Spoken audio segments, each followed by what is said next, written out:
So we are in standing. When you're ready, if you feel comfortable in standing, go ahead and close your eyes. And if you don't feel comfortable closing your eyes in the position you're in, just look at something kind of boring like the wall or maybe the floor, whatever kind of feels natural to you. And then just start to notice how it feels to be upright.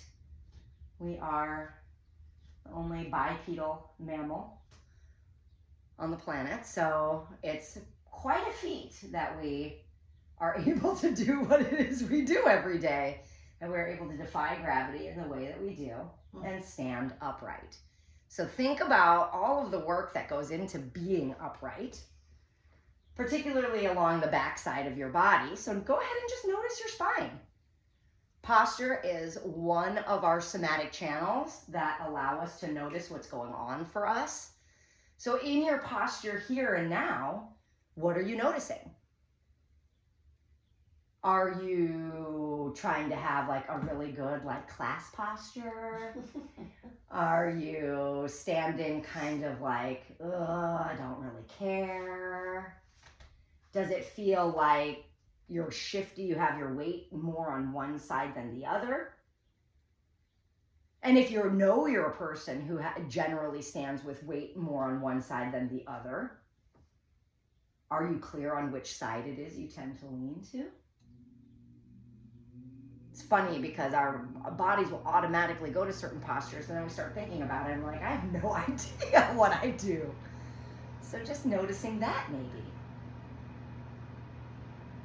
Notice the position of your head, which is basically like the top of your spine. Right? And we know the deep front lines run down the front of the neck, also through the jaw, right? So it's from the back of the jaw down through the front of the neck. So just notice that area. And then something that many of us don't really think about is that when one area is tight or tense, the opposite side has to work really hard to offset it. So if you're thinking about the front of your neck, what's the back of your neck doing? The back of your neck short, tense? Or the position of your head, maybe you feel like your ear is closer to one shoulder than the other. Get a sense of what your breath is doing without needing to change it. What's there for you? Do you breathe really deeply? Does your breath feel shallow?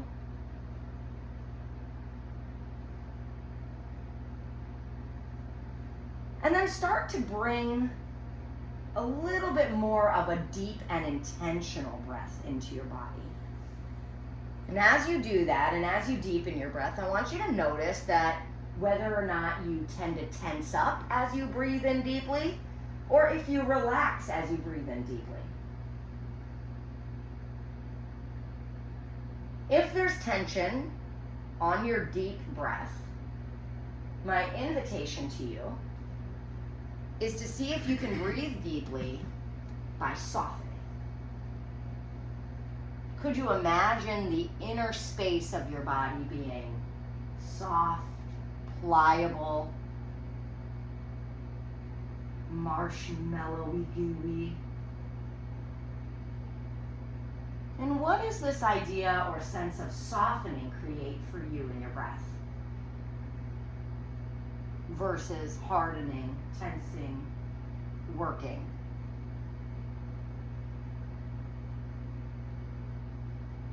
And we're going to add hands to this breath.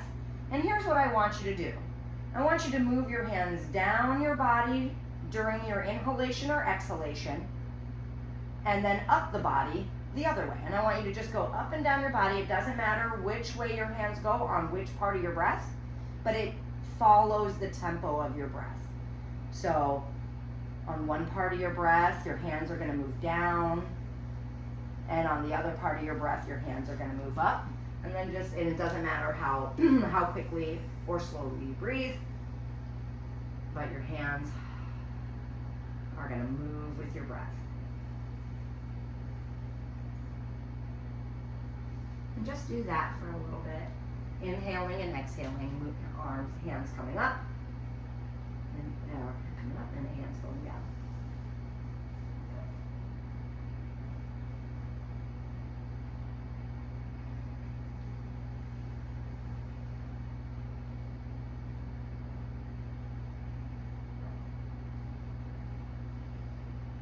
Keep softening in your breath as you match your hands to your breathing.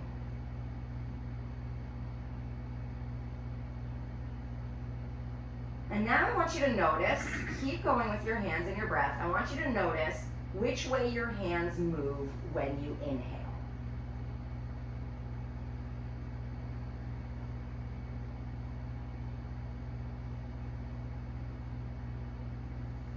And then go ahead, once you're clear on which direction your hands go in when you're inhaling, go ahead and just drop your arms to the side.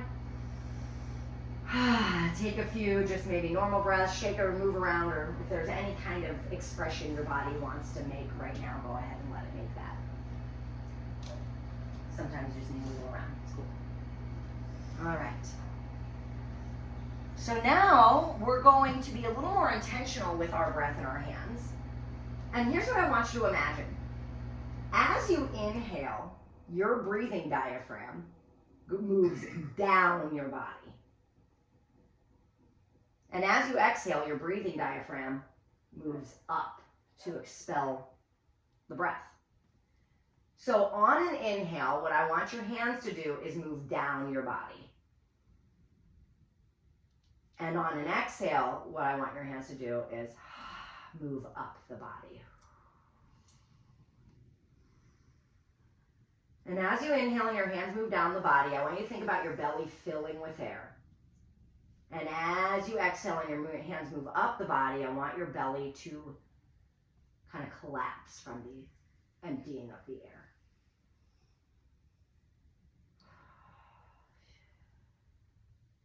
Feeling your belly get bigger on the inhale, hands move down. Feeling your belly get smaller on the exhale, hands move up.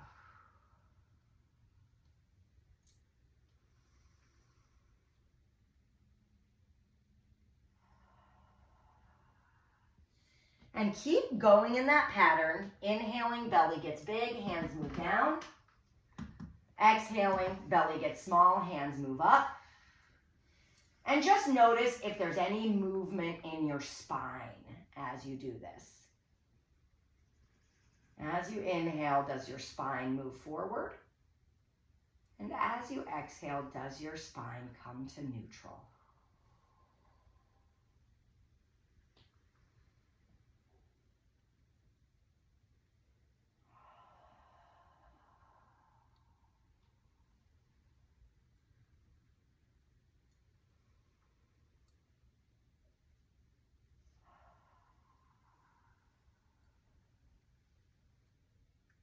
And then when you're done with that exploration, go ahead, drop your hands to your side and just be for a moment.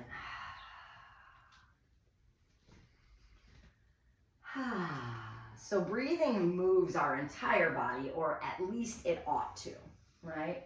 So as we inhale and our belly expands, generally very little core muscles in our spine will arch our spine forward. It's a very subtle movement. And then as we exhale and we release the big belly, our spine will move back to a less arched position, more neutral position. Now we're going to play around with reverse breathing because many people reverse breathe. What is reverse breathing? Reverse breathing is when you inhale, your diaphragm moves up, okay? So when you first started breathing and I said, hey, what's it like to take a really deep breath? Some of you may have experienced tension when bringing in your deep breath. Maybe you experienced your shoulders rising upward. That is called reverse breath. And it tightens everything in your breathing and breath muscles, tightens your voice as well. Basically everything from chest up will get locked when we reverse breathe. So one of the pandiculations we get to do today is a really fun one. It's called surprise. And here's what we're gonna do. I want you to not do this as hard as you can. I want you to be gentle and something. I sweat profusely. Apologies, guys. I want you to be soft and gentle, through this. Okay, so maybe like 30-50% your full intensity. Okay, here's what you're gonna do. And then you're gonna very slowly melt the shoulders down. Notice I'm not pulling, letting it go all the way to its end, okay? And I do wiggle it, like I'll like try to wiggle it down, right? So don't, just no pulling, right? So that's a very much contraction conversation. Yeah, what's up? I appear to reverse breathe normally. Yeah. Well, a lot of people, I won't say most people, a lot of people reverse breathe. I don't even know how to do the other thing. Yeah. Well, and that's what, that's largely what the class, lends itself to, is like, how do we do that? So the hands, the imagination is incredibly powerful. I think every single person in this room is aware of that. So when we use our hands to practice our breath, which we're actually going to be returning to in a moment, to your point, Chris, right? We can imagine the diaphragm going down and then imagine it coming up. And so that's what the hands lend themselves to, is the imagination of the diaphragm pulling down and softening. So we'll come back to that in just a moment. And I'll very specifically look at you and pick on you a little bit. Because this activity right now might actually wake something up. You're like, oh, wow, okay, I never knew that was a possibility before, right? And that's really what these pandiculations do. It allows our brain to discover a new possibility. Once we're aware of that new possibility, it's easier to step into it, right? So, right, nobody's confused as to why somatic movement became very interesting to me. Yeah. Right? The brain patterns that there are to break up.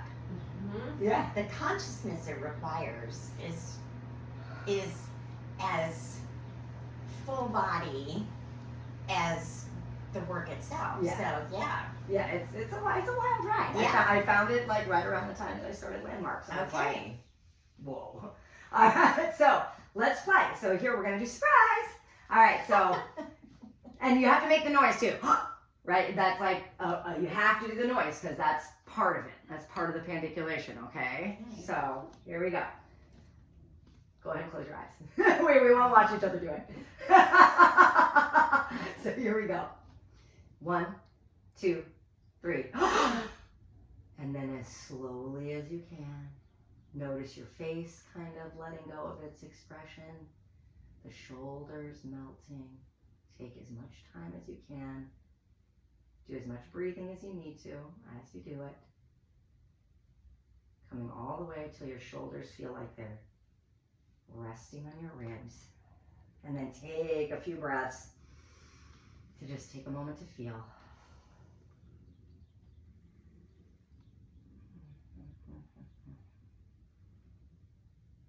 And take as much time as you like. Don't have my cueing speed you up.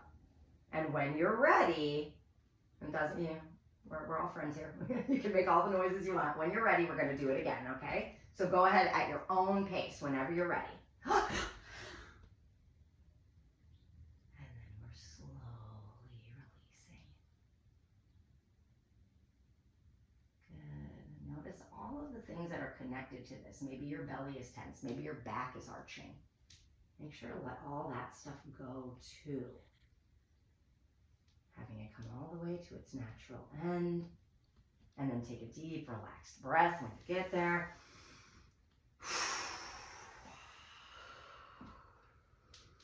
And then we'll do one more whenever you're ready. And then releasing. Is your butt clenching? Notice.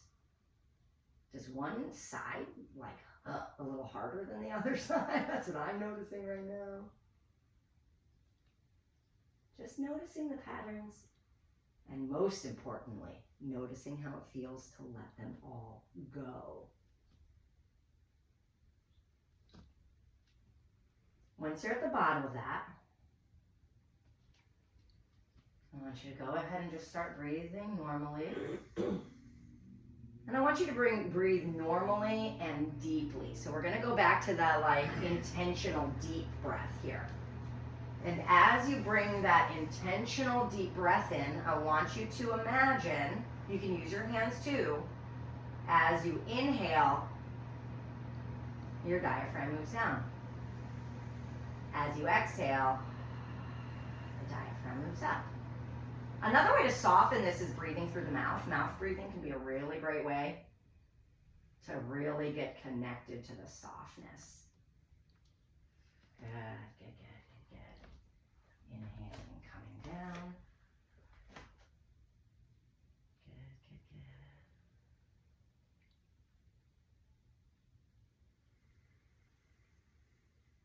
good. And just notice if this has shifted anything in your breath. Do you feel softer? Or maybe you feel like you're noticing more tension. And if that's the case, for certain, this is an exercise you'll want to come back to. When it comes to somatic movement, we don't want to avoid, well, a lot of things. We don't really want to avoid the things that are tough. We want to come back to them, return to them on a different day. Because the way this stuff integrates is also, it might take a little something. All right. Let's keep this sense of softness about us. Open your eyes, make sure you're safe. Go ahead, bring yourself down to the floor, and we're gonna lie down on the floor. How did that feel, Chris, the second round of breath? Was it different, the same, harder, easier? Same. It was the same for you? Okay. I'm not really feeling my spine in it at all either. Mm-hmm. Okay. Okay, cool. I'm like, Go ahead and lie on down. Yeah, well, let's explore that spinal movement in that case real quick, right? So once we're on the floor, legs can be bent or straight. And we're just getting information from the floor to start. How does it feel for your body to be in this relationship to gravity? Do you feel relieved? Does it feel uncomfortable to lie down for you? the direction of my diaphragm makes more sense now. Yeah, we're gonna play around with that now, because just based on Chris's sharing, I want to play around with it with a different relationship to gravity. Okay, sometimes- now that I'm lying on the floor, I'm breathing the not reverse. Yeah. Okay, so the floor, the information from the floor is helpful. Well, part of the problem is when I'm standing still with my eyes closed Yeah. and the foot thing, Mm-hmm. I'm expending a lot of energy not falling over. Yeah, that makes total sense. That makes total sense. So yeah, so your spine is going to be rigid and holding. Your hips probably holding a lot of tension. So yeah, now that we're all on the floor here, we might be able to feel our spine move a little bit more successfully. There's not as much work that has to happen here. And ideally, when we're standing, there's not that much work that has to happen. But when we're not in alignment and we have patterns that are pulling us out of alignment, it makes it so much harder to stand. We're expending all that energy all day. Notice the shape your body takes on the floor. If you were to like ink blot the back of your body and place yourself on the floor and peel yourself off, what shape would you make?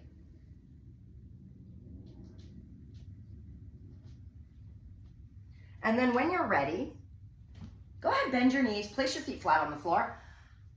I want you to find a spot for your feet that are lined up with your sit bones, right? They don't have to be close to your sit bones, just lined up. So not super spread out, not super narrow.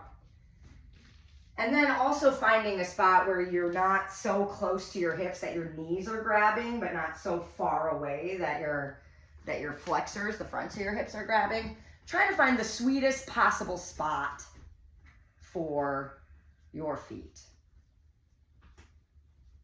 I'm just gonna relax into that. I want you to imagine your thigh bone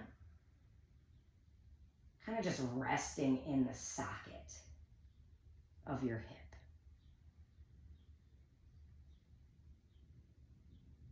And then bringing awareness to your feet and ankles. Very gently. Again, everything done like with 50% or less, your full intensity. You just want to do enough for the brain to notice the movement. You're gonna flex the fronts of your ankles. You're gonna peel your toes and the balls of your feet up off the floor. The fronts of your ankles are gonna flex. Notice everything that comes up when you flex your ankles. Maybe you feel tension in the back of your leg. Maybe you feel it up the front of your leg. Maybe you feel your breath is being held. Just notice.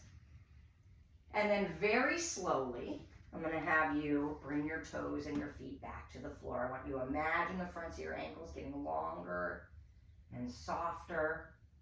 And then once your feet do get to the floor, notice everything that lets go. All of the things that are like, oh, okay, we can stop doing that now. And then when you're ready, we're going to do it again. So go ahead and flex the fronts of the ankles. Notice what part of your ankle or foot does the most work for this. Maybe it's just the front of your ankle. Maybe it's the top of your foot. Maybe it's your shins. Maybe it's your hip flexors. Notice your breath. Notice anything else that's tense that isn't the ankles, the feet, or the shins, and let it go. See if you can send out an invitation to soften everything else.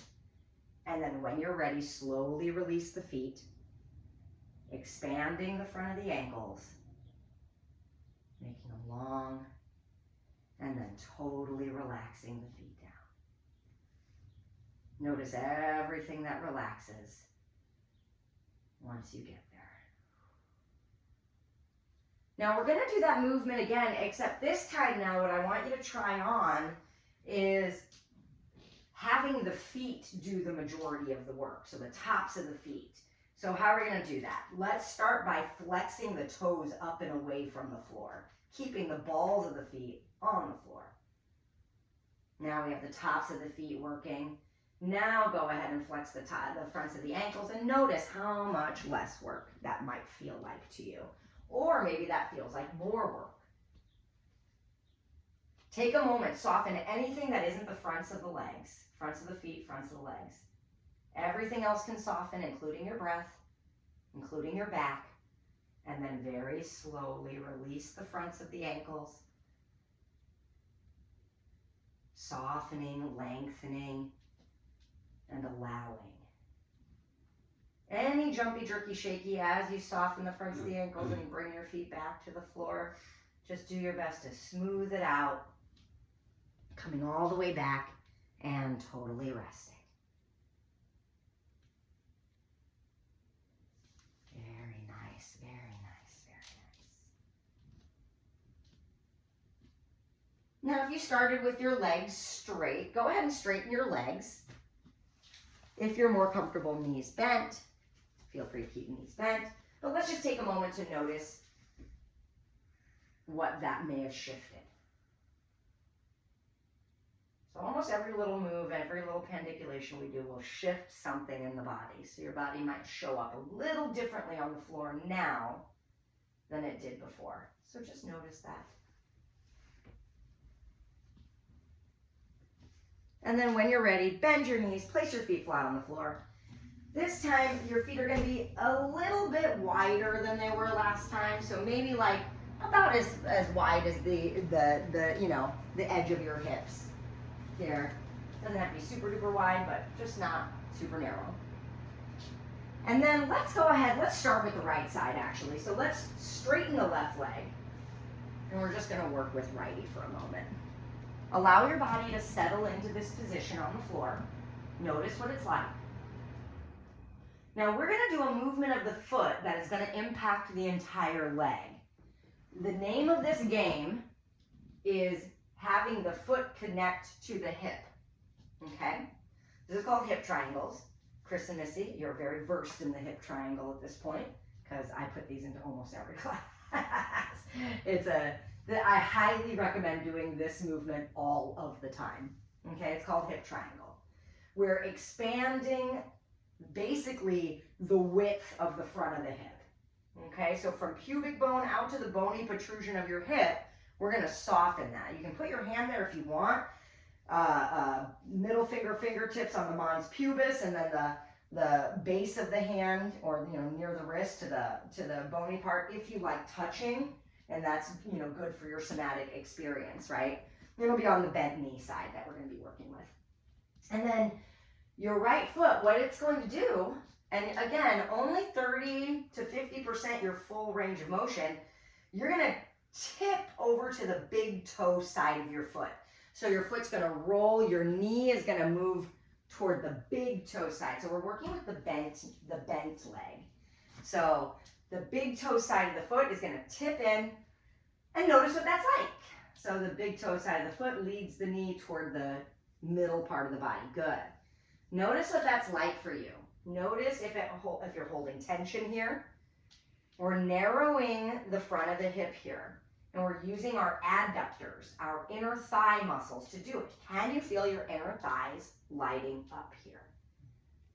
What else do you notice that isn't inner thigh? Notice it, and then slowly roll your foot back to the center and let everything go, or as much as you can. Sometimes it's very difficult to do that. Notice any jumpy, jerky, shaky. It's called sensory motor amnesia. It's just where your brain and that muscle have lost full communication. So we're going to tip to the big toe side again.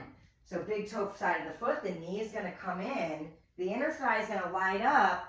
Now I want you to actively send out invitations to relax. Invitations to relax in the ankle, in your knee. Is your knee doing anything? It doesn't need to be. The knee does not do this movement. Is your belly tight? Is your low back tight? Is the outside of your hip gripping? Is your chest tight? How about your face, your back of your neck? Could any of that release, and you could still tip your knee inward? Notice, soften, and then go ahead and roll your foot back to the center. Good, you guys, very good. Notice how that feels. We're going to tip inward one more time. So we're going to tip in. We're going to do it with as little effort from all of the surrounding muscles. The inner thigh brings the femur inward. The knee is chilling. The belly is chilling. The low back is chilling. And just notice if it's not. You know, and you're sending out invitations, and your invitations are continue to be declined, or you're feeling ghosted. It's okay. Just notice it's there. What's up? My knee is not enrolled. My knee is not enrolled in letting go right now. So just, yeah, so your knee is probably doing a little more work in life than it needs to be. My knee is holding. Let it go. We need to put Elsa's song on, right? And then we're gonna go ahead and bring it back to the center of the foot. All right. So that one's tough, but this next one gets really interesting, okay? Now we're gonna tip to the pinky toe side of the foot. You're only gonna go about 30% your range of motion. Don't flop your leg all the way down. We're not trying to be flexible. We're trying to see what activates as we move our knee outward. We're gonna use our foot to communicate to our hip to go outward. So go ahead, tilt out. Here is the crazy part of this movement. This is also a function of the inner thigh. The outside of the hip is shortening, but it doesn't need to tense up because of gravity. So could the outside of your hip be chill? Could your knee be chill? And just have your inner thigh holding this movement. When you're ready, go ahead and roll your foot back to the center. Take a beat. One other thing I want you to be aware of is that if your other side, your left side, starts getting lighter as a result of this tip, you have hit your full range of motion. I want you to sandbag that left side to the floor. Do not let it move. And then tip your foot to the pinky toe side of itself. And I want you to imagine the inner thigh just getting longer and softer. And it acts like a pulley as it allows the femur to tip outward, and then it pulls it back in to bring it in. Everything else, your ankle, your knee, the outside of your hip, your breath in your belly, your shoulders and your face can all be relaxed. Send out those invitations of relaxation and then come back to neutral And take a breath. Notice the other things that soften and let go once you get back to neutral.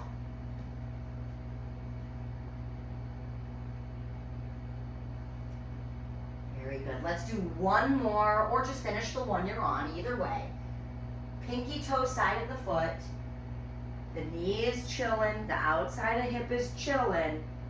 The inner thigh gets softer and longer.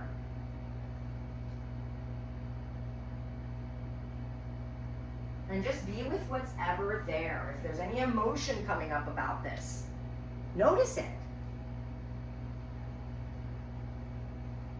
For me, like what comes up a lot in this practice is like frustration and impatience, and that resonates. That sounds about right, you know? It'll be familiar, trust me. And then whenever you're ready and you've brought your foot back to neutral, and you've taken your breath, go ahead. You can straighten your legs and take a moment to notice, sense, and feel.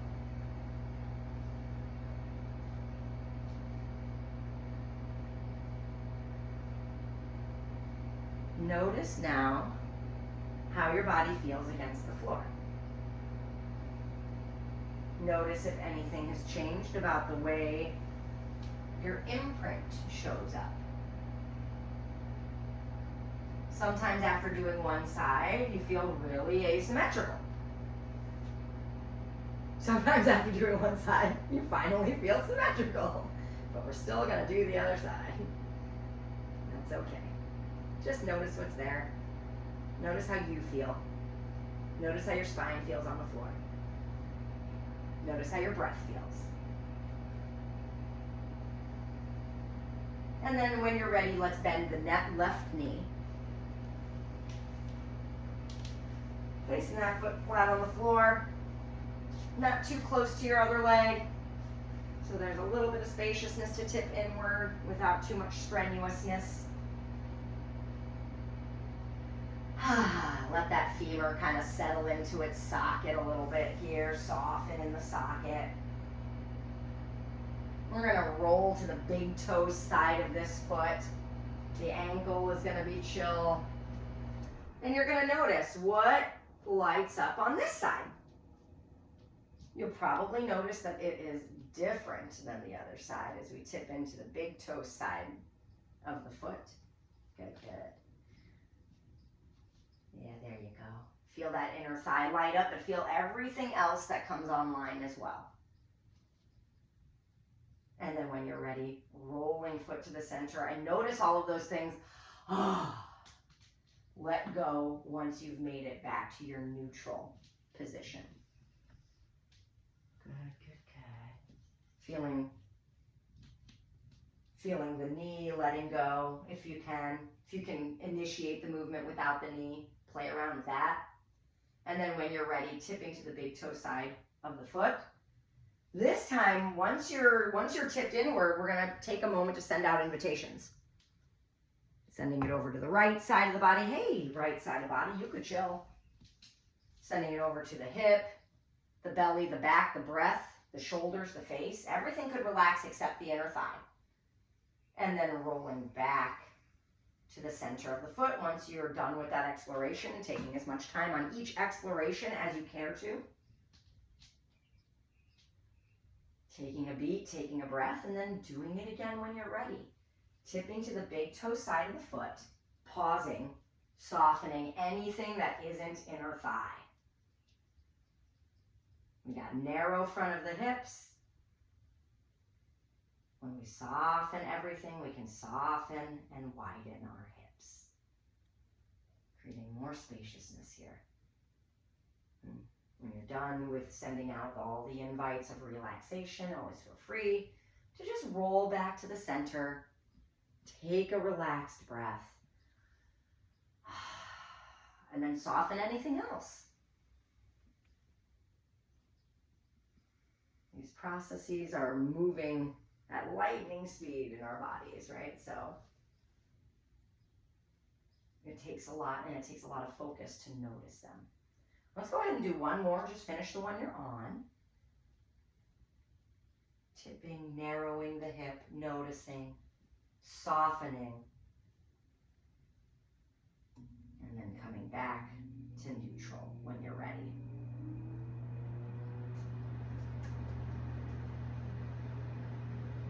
Very good, very good, very good.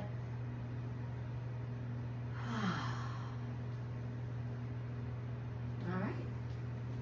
Now we'll go to the pinky toe side of the foot. Again, only go like 30% your range of motion. Once your right side starts peeling up off the floor, understand that that is your range of motion. Just for that repetition, that range of motion can change, right? But we want to feel what's actually there. We don't want to cheat our bodies out of what's actually happening. So as you roll the pinky toe side of the foot, just notice everything that wants to grab on to this movement. Everything that wants to steal the thunder of the inner thigh. And then when you're ready, roll that foot back to center and experience all of them letting go, or experience most of them letting go and then some of them holding on still. And it's not like there's anything wrong or anything to fix. They're doing exactly what they're supposed to do. Thank you, muscles. Now it is time that you don't have to be so vigilant anymore. Tipping to the pinky toe side of the foot. As you do this, see if you can soften the inner thigh and feel the length coming from that string of muscle there. And then soften outside of the hip, soften the belly, soften the breath, soften the face. Notice how soft you can be, and your knee could still dangle out to the side. And then when you're ready, roll back to the center of the foot and let go of anything else that is in this wiring here.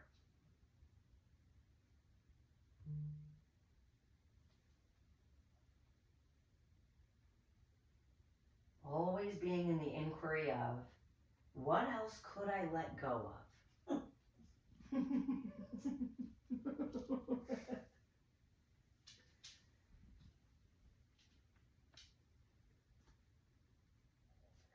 And then when you have done your last one, go ahead and straighten your legs.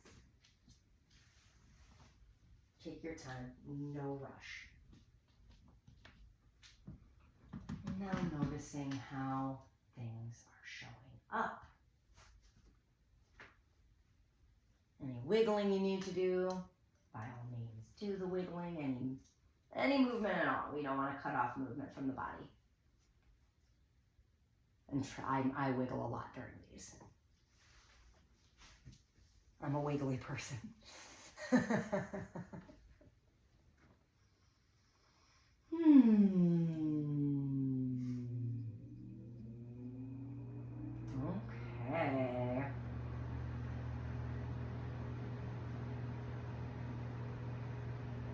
Noticing the shape your body's taking. Mostly just noticing, how have I changed since I laid down the first time today?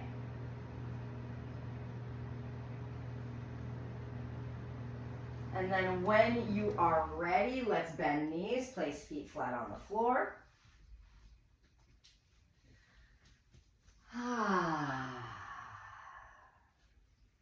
Let's bring awareness up to our face. I want you to notice your eyes. If you feel like there's any tension in your eyes, what would it be like to allow that tension to let go? Could you actually make your eyeballs feel kind of heavy in your head? I want you to imagine your eyeballs 4 times bigger than what we see out here. Because I think that's about right. Our eyeballs are really, really big, right? So I want you to imagine that being the case. And allow that weight to sort of settle in the back of your head. Now, if you're having a hard time with that idea, one way to kind of play around with a pandiculation for that might be like imagining a dot on the ceiling, or like a little fly on the ceiling, and focusing on that little fly on the ceiling, and then letting go of that focus and having the eyes allow light in. So just noticing how your eyes feel when they are relaxed. They're right at the top of that spine. They are the part of us that bring in the most sensory So we want to stay nice and soft here. Notice the back of your neck now. How's the back of your neck feel? Does it feel short and tense? Or does it feel long and lengthy on the floor? If you want a little more length in your neck, we can pandiculate that. We can you get a pandiculation and you get a we can pandiculate that, right?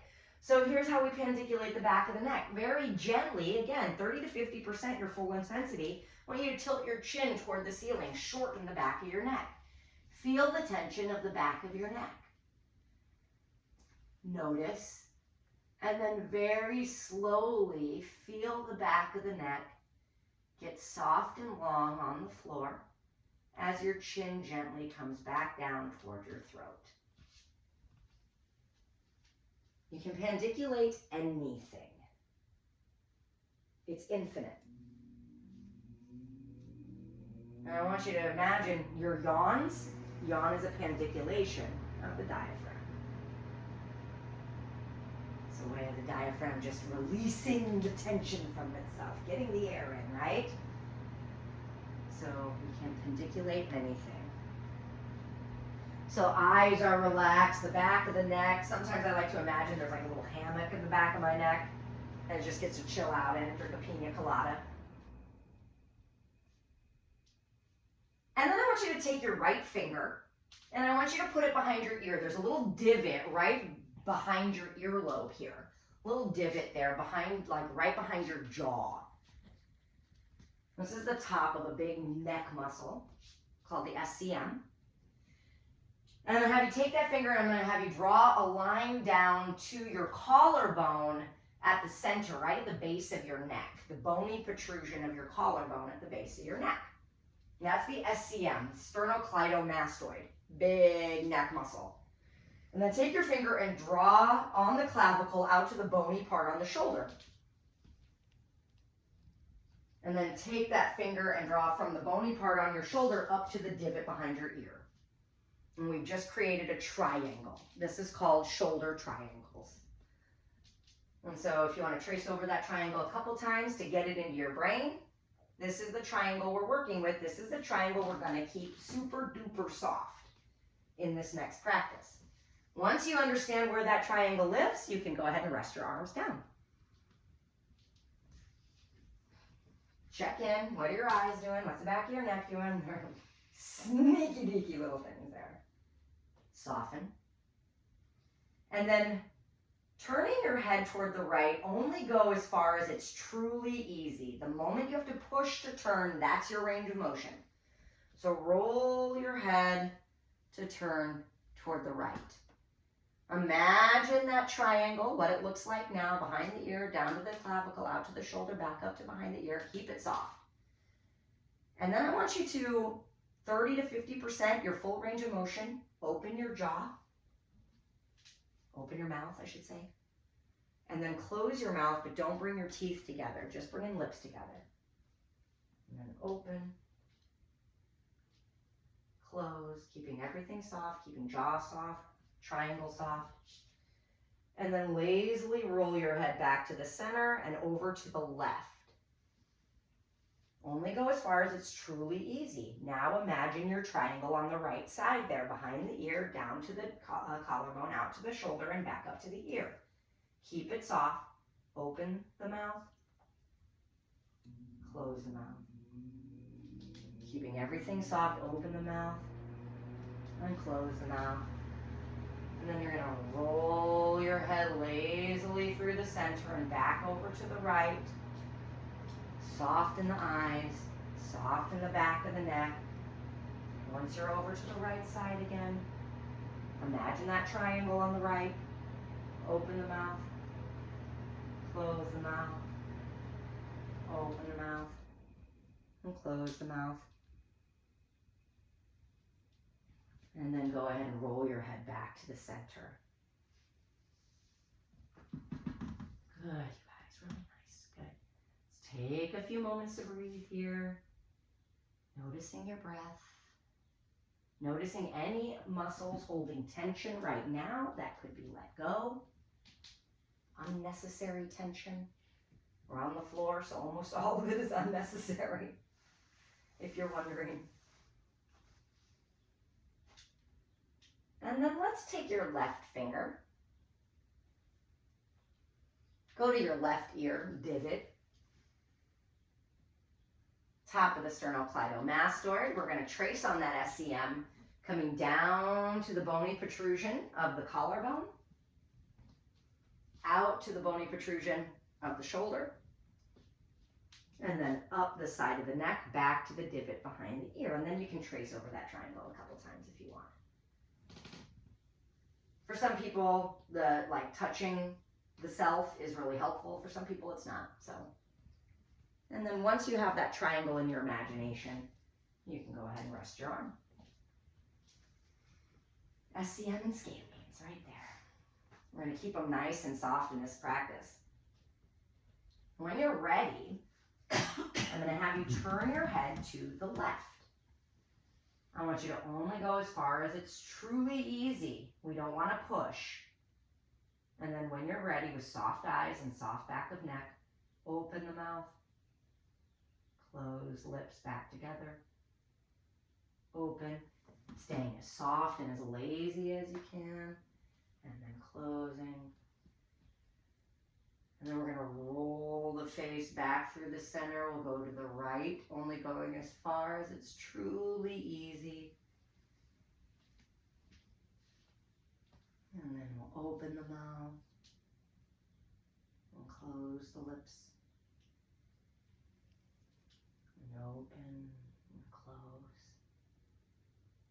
Keeping that triangle on the left nice and soft. And then moving the head back through the center and back to the left. Imagining what that triangle looks like now. Might be a little crowded now, right? Keep it soft. Open the mouth.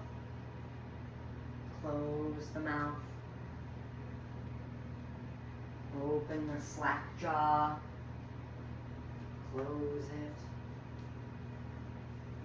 And then lazily roll the head back to center and take some time to breathe.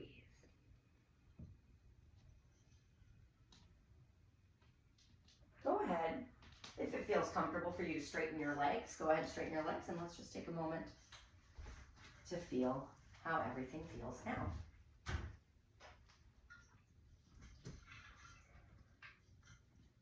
Again, just noticing how your body is showing up on the floor, the shape it's taking now compared to before.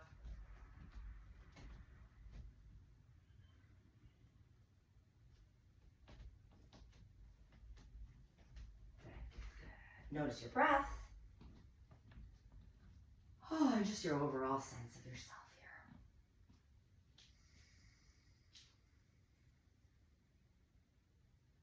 And we can't really, I feel like I can't really do a frontline body practice without addressing the chest muscles. These guys, man, the chest is really a hard worker. Really a hard worker. So we're going to pandiculate the chest and the shoulders a little bit to really get the sensation of being open in the front. Okay? So bend your knees, place your feet flat on the floor. And if for any reason it's very uncomfortable to have your knees bent, you can have your legs straight in this position if you need to be. It's not as important that they be bent. Okay. Now what I'll have you do is bring your arms up like you're a zombie. I'm a zombie. Ooh, I'm a zombie. Right? Good. And then take a moment just to look at your arms. And I want you to make sure that they are actually aligned with your chest. Most of us align our arms with our neck or our face. So it's a little lower to align with the chest. So if you were to drop a straight line down, let's say from your thumbs, you would hit your nipples. And that's how you know you're right over your chest. So right now in zombie, let's have hands face each other. Well, we'll do all the vectors, but let's start with the hands facing each other. And what you're probably noticing is that the fronts of your shoulders are short. I want you to notice the shortness from the fronts of your shoulders to your breastbone, your sternum. So notice that there's shortness there. If you can't tell that there's shortness there, just imagine that it's there.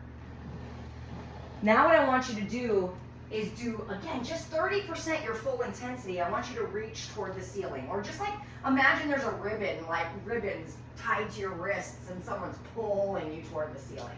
So now we're really shortening the front of the chest. I want you to imagine the front of the chest melting and opening. We're gonna keep our arms in zombie, but you're gonna allow the fronts of your shoulders to settle and get wider and wider, and you're gonna feel the backs of your shoulders come to the ground. And you're gonna have an opportunity to feel your full upper back. What's that like? Yeah. Oh my God, I take up so much space, right? Yes, we do. Very good. Notice what that's like. And then let's do another reach for the ceiling. This time, let's make wrists really limp. So we don't need like blades or anything, or the hands. Blades is a cheerleading term. Reaching toward the ceiling. And then let the front of your chest melt. And feel the backs of your shoulders spread out onto the floor. Feeling the full width of your upper back. Notice. Let's do one more. If you want to try a different vector with the hands, now have your hands facing your feet, right? Just a little bit of a change. And then reach for the ceiling, or the ribbons are pulling you. Let's have some limp wrists and relaxed hands. And then slowly release the backs of the shoulders back to the floor. I want your brain to keep holding on to sternum to shoulder as you slowly bring your hands, your arms back to the floor. I want you to imagine sternum to shoulder getting longer, softer, and more accessible the whole way down back to the floor, into a T on the floor. So we're going to open the chest. Yeah, there you go. And if going all the way down to the T hurts or is uncomfortable, just bend the arms at that point and then bring them on down to the floor. Take a moment here in your T formation. All kinds of cheerleading terms coming up all of a sudden now. Good. Bringing the arms all the way down, coming to a T shape on the floor. So, yeah, there we go. Feel that open chest. Enjoy it. We're going to do one more of those. So let's go ahead, bring zombie arms up. Hands will face in the direction of the feet. This time, instead of doing a reach for the ceiling, I want you to feel your upper back broadly on the floor. So we're already going to be with the broad back. Now what I'm going to have you do is try to keep that broad back broad, right? But bring your thumbs toward each other over your chest. So now we've got a little bit of opposition going on here. We're flexing in the chest muscles. Our back is nice and broad. Now imagine sternum to shoulder gently releasing as the thumbs come away from each other. Sternum to shoulder softening, softening, softening. And we're going to come back out to that T shape. Sternum to shoulder getting soft the whole time. That is what is allowing your arms to travel down to that T. The sternum to the shoulders softening, getting longer and longer. Upper back staying broad. The shoulder blades don't need to move at all. Coming all the way down to the floor and letting go. Very good, very good. Now you can go ahead and bring your arms back down to the sides of your body. Straighten your legs if that feels comfortable to do so. And let's take one final time here on the floor to sense, notice, and feel.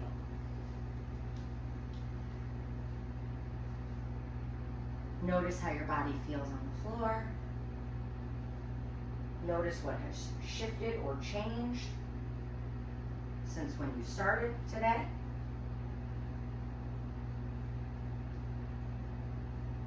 Notice your breath.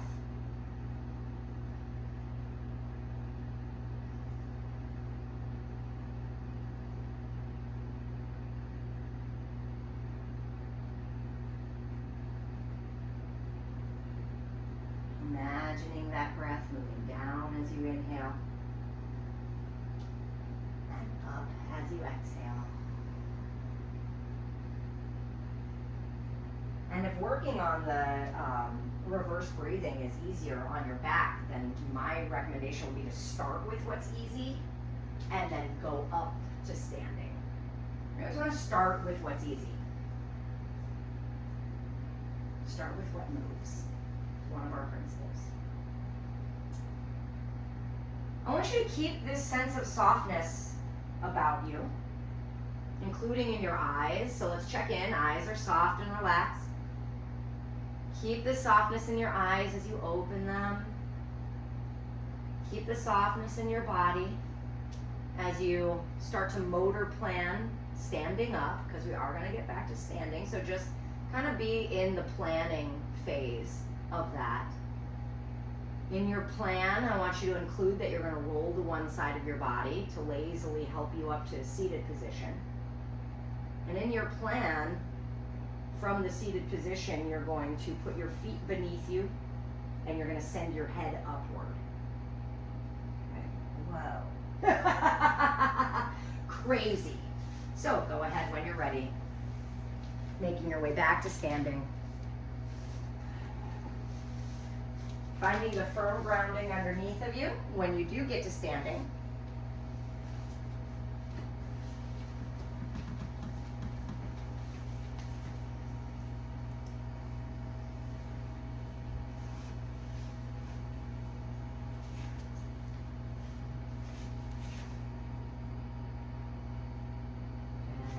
Coming out to the floor, it's going to be hard to have balance on a cushy mat. Because, yeah, they are. They're cushy. They're cushy for your enjoyment of the somatics practice, but then we have to move. All right. So we're back to standing. And,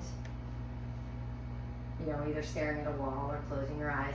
I want you to imagine or feel about 70% of your weight coming into the backs of your feet, your heels.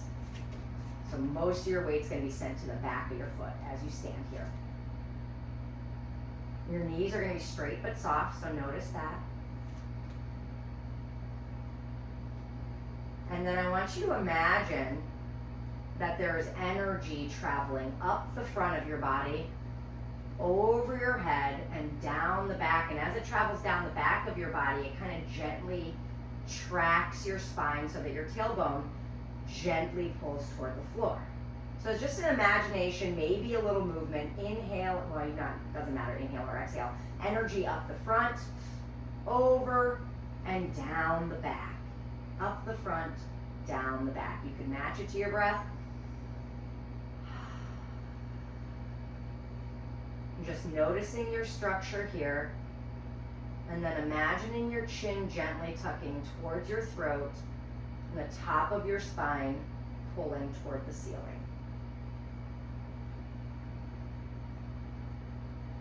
And when I say your head, right? So when we pull our chin toward our throat, it doesn't mean we need to look down, right? Our head actually moves like an egg in an egg cup, right? Our head is the shape of an egg. So I want you to imagine your head like an egg in an egg cup instead of anytime chin comes to throat, it's not necessarily looking down, it's tucking in and the spine can get long. And then try to soften around that. Don't look like you're working so hard. Very good.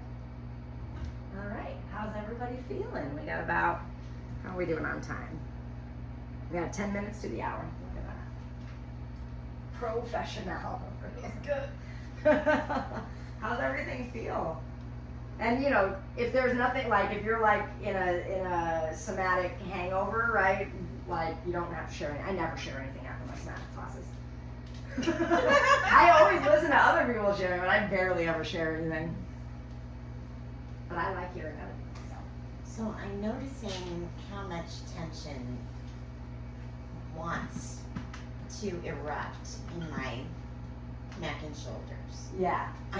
It all just wants to. Yeah. Yeah. So it is definitely a very conscious allowance. Yeah.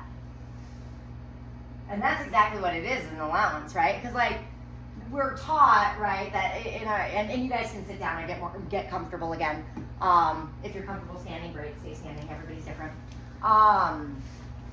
Yeah. It's we're taught, and I always see this in people like, oh, like my shoulders are just so tense. Gotta pull them down. I gotta pull them down. Right, and then so what you create with that is a literal tug of war between your shoulder blade movers. And then what ends up happening is your shoulder blades stop moving. Your shoulder blades are the things that stabilize this very dumb joint. This is a dumbass joint, okay, you guys? It's the most shallow little socket, right? And it's the most mobile of all the joints. The shoulder, the only bony attachment for the shoulder to the body is clavicle to sternum. Everything else is a soft tissue. Wow. Yeah, it's crazy. So the shoulder blades get trapped all of the time. I would say, like, I kept correcting myself on the reverse breathing because I don't think it's most people. I think it's probably about half people. I would say most people have trapped shoulder blades. And that's why we get all the shoulder issues we get, neck issues. Because the shoulder blades aren't moving. Yeah. And so that thing that we did with this, having the shoulder blades wrap. It all feels so good. And then allowing the shoulder blades to get set down, not in their normal, like pulled down, pulled up, or pulled back position. I love that distinction, the difference between forcing something and softening something. Yeah. Allowing Yeah. it to happen. Yeah, absolutely. We don't allow a lot of stuff to happen. We're always in control, and we aren't. Missing. I got widening, Yes. widening of my muscles. This one is one of my favorites. Mm. There's a lot of my favorites in this class, which I think Missy and Chris probably are keen to because they come to my class every month. This one, I love. Like, Yeah, it's like the best. It's one of the best feelings ever. Mm-hmm. And then I love the hip triangle, right? Just because you can really feel the tension, right? Like you can really feel like everything that wants to come in and help this little movement, right? And that's everything right here, right? And so when we can actually start to release all of that and like, oh my except gosh. for me and my little piriformis pal. Yeah, back you got some That external rotators that really want to. When you do this position, when you tilt out, do these guys get really noisy on this side. on that side? This Oh my. that one is always dry. Like this one seems like it's really like easy. Like I can get past the like like I can when it's grabbing. Yeah. But then this guy is like I can be out here, but it's like there's Yeah, like what- no loosening. You said something about that feeling. Yeah, What yeah, is that? It's a sensory motor amnesia. It's just like the brain and the muscles like don't communicate anymore. Sensory motor amnesia. So piriformis exercise is this, right? I told you guys we can pandiculate anything. This is a clamshell, right? You have a tight piriformis, obviously. You're gonna do clamshells and tighten it up more. But you can kick it up, soften everything but the lateral rotators, which is really hard. Let go, let go, let go. And then you can slowly let it go. Ooh, how fun. Slowly let it go, stay as soft as you can. And then I would go just a little further. Right? So you can pandiculate anything, something tight. Do an exercise move that you know tightens it, and pandiculate it. Okay, now what do I want hanging on? So Missy's lat rotators in her hip are really grabby, and it creates SI joint pain for her, right? And so a clam is a very basic piriformis lateral rotator exercise. It shortens the lat rotators, right? But we don't want to exercise those if they're already short. However, tuck that in. However, what we can do is very slowly let it go. And then let it relax all the way. And like I said, I would probably bring it just a little bit more. And you want to keep your thigh relaxed, right, when you do that internal rotation. And the internal rotation is another way to pandiculate the inner thigh, right? You can do there's infinite amounts of directions to go with this practice. It's just like any kind of exercise, right? You can just do a movement and pandiculate the muscle, making it longer. Yeah. So, but yeah, Missy, if I were you, I'd be doing hip triangles like every day. Okay. That's what, because I had SI joint pain, and when I was finally introduced to hip triangles with my newest mentor in somatics, my SI joint pain slowly started just dissipating, and Okay. now I don't have it at all. There's not even a shadow of it. It's Okay. crazy. Okay. But when I do my hip triangles now, I don't have nearly the grabbiness on the outside of the hip that I used to. So. Okay. But yeah, once I discovered hip triangles, I was like doing them every day. I'm like, these are amazing, right? And I had no idea what was going to come of them. All I knew was that I was super grippy in them. Okay. And I get really like competitive with myself, Yes, right? Where I'm yes. just like, okay, I'm going to try it again today, and we're going to see if we can like really make this, Yeah. you know, make this happen this time. So, yeah. And then, with the reverse breathing, Chris, one of the things that I might try if I was you would be using the floor, right? Because standing is not going to be your most advantageous position, right? And I would probably do the hands on an inhale, down, exhale, up. And then you can get the spinal motion.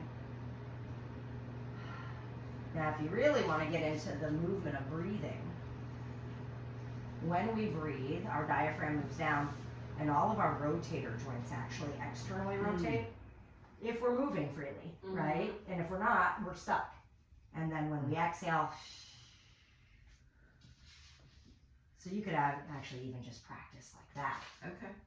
for the reverse breathing thing, right? Because if you do feel like every time you take a deep breath, it's that. Yeah, we want to soften all of that with your breath, because that, right? It's just panic. I'm worried. Like, what am I worried about? And it's just your body telling your brain that you're worried. Yeah. Silly body. I can't believe I'm sitting like this right now. Yeah. And nothing is, I mean, I can feel a little bit of pinchy, grabby something going on. Mm-hmm. But just now, and just barely. Yeah. So this isn't a position that's usually available to you. No. Not with this, Wow. not with this kind of ease. Yeah. No. Yeah. This is way deeper than it usually. Yeah. So I teach a regular weekly somatics class on Zoom Okay. every Monday at 7 p.m. And I do videos, because I do videos of everything. You guys will learn this. I do videos of everything. Never go through my videos on my phone. And so you'll get this video, but also if you can't make a Monday night 7 p.m., but you want to have a regular practice, which I highly, I know, it's my tool, so I'm biased. I highly recommend doing a regular practice of this, right? One time is going to be great, and it's the practice that actually starts to like ground everything in your body in a way that's like starts to come out naturally. Like, oh wow. One thing I noticed, that was kind of crazy, is I was doing handstands. This is maybe a year ago. One of the biggest noticings I ever had. I was doing a handstand, and a giant spider was right next to me, and I didn't react. There was no reaction, and I was like, "That's weird." Like, wow. And I did every round of handstands with that spider there. Not a problem. And I was like, wow, okay. Like, it's just like weird little things like that. And who knew what the fear of spiders was making me like hold on to, So little things like that will start to pop up, and you'll be like, that's weird. I usually am this way. Yeah. And that goes away. So that's Monday nights. And when and if you wanted to do my regular Monday night practice, you would be signing up for a class schedule of somatic movement practices. So we do Hannah Somatics, which is what we just did. I also teach a somatic strength class. So if you want to get better at exercising, want to get like understand what's supposed to be working and not working during exercises and really be in that, that's my somatic strength classes on that platform. There's an intuitive God, that dance. one we did. That one we do that. Oh gosh, I don't know. The last one that I did on that Thursday when it was just you and I. Oh my God.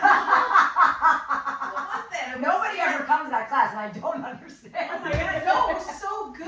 I know, it's Is such this- a good class. This is the strength one? It's the strength Yeah, one. yeah. I finally got to teach it this last week. Someone came and It you was remember, like- and it she was was- like, I think I need to do one-on-one with you. And It it's was like it's not like the wall sit. It was the other. It's like oh, the wall squat. it was the wall squat. Oh my God. So the wall squat. So, yeah, no. I picked that was a shitty one to pick. She does this. So coming down on the wall. Wow. I thought, oh my God, it Yeah. was crazy. Well, because we're supposed to be able to. Yeah. do that, right? Yeah, we're supposed to. Yeah. Right. Yeah. So yeah, so we're just working on like how do we get into that position? Yeah, like yeah. what needs to soften Yes. so that we can get down like that. Yeah. And so Oh, that's the somatic strength. We have an intuitive dancing class. We have a tremoring class on the platform, which What is that? tremoring. So tremoring is, the tremoring mechanism is like what we all have. Like when imagine you get a car accident, like what happens or like you're shaking, or if you're in a really big conflict and you're kind of shaking. That's a tremoring mechanism, and it's meant to release the tension, to like aha. let go of the tension that was like created in the trauma, right? And so you bring your body into a state of tremoring in the class, and you just lay and you tremor, and it's really wild. It's a wild ride. And then we do have a somatic yoga class, Okay, great. That. We Sound- want, yeah. Yeah, we that's want on Saturday spiritual- mornings. And Yeah. so good. What time on Saturday morning? She teaches at noon. Actually, it's Saturday. Yeah, noon on Saturdays. Not Okay. Saturday mornings. Noon on Saturdays. Okay. And she's so good. Caroline is so good.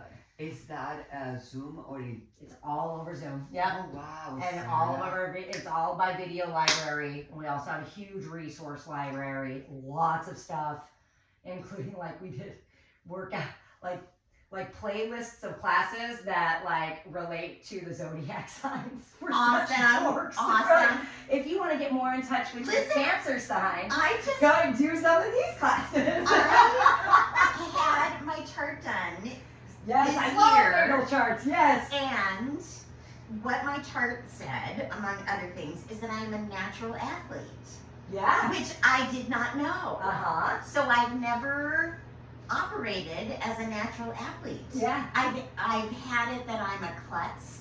Like there's just been these other things that have come in and been the truth for me. Mhm. And then I see something, that's given by the universe, and it's like, well, Yeah. maybe this is worth paying some attention Yeah. to. Oh, and natal charts, This is amazing. I they can't- are detailed, and I highly recommend getting your natal chart done if you've never done it. And I can do natal charts, so. Oh wow. Oh wow. Yeah, no, I have love one natal charts. when I was 45 years ago.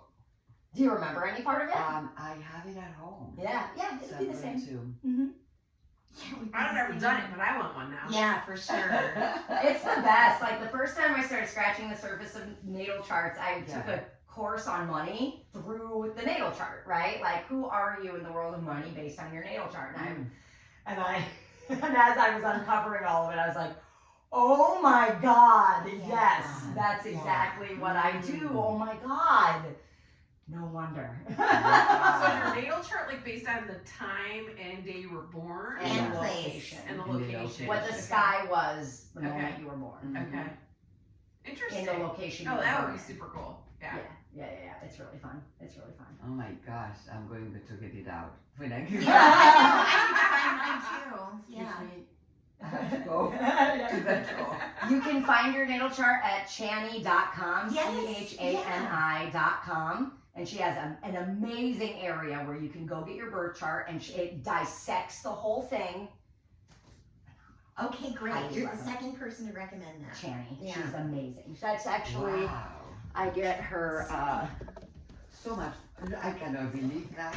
I use her astro planner. So Oh, it's a planner very based on like all of the astrological Oh, movements, right? So pretty. Jupiter goes into Cancer on Monday, so She's, you know, what house is Cancer in your chart.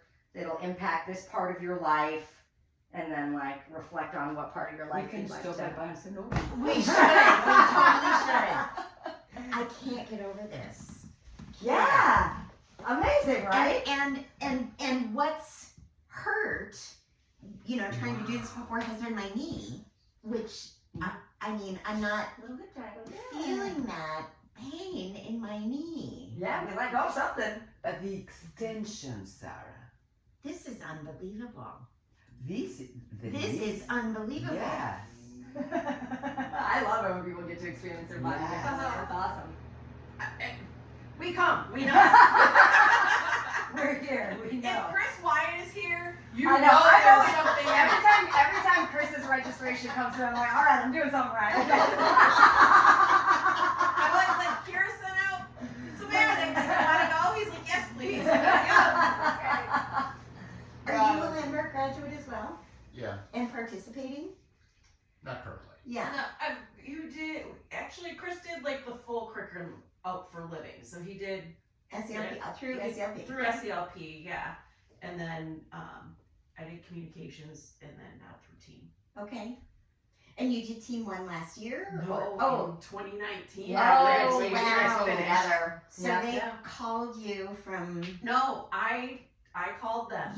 for team 2. So last year, my direct reports at work, since August through like last month, all of them have taken the Landmark form. Wow.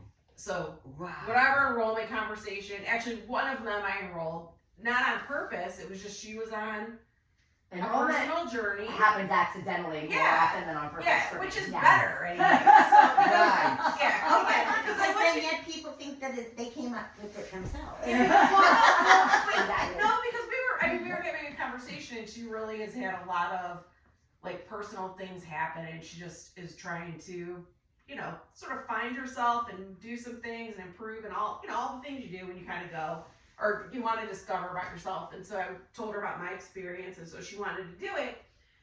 So I had my team meeting aligned with her Tuesday night. So I took everybody, like, so I have 5 direct reports. And so Katie took it last August. So then the rest of them came to Chicago, and we went to her Tuesday night,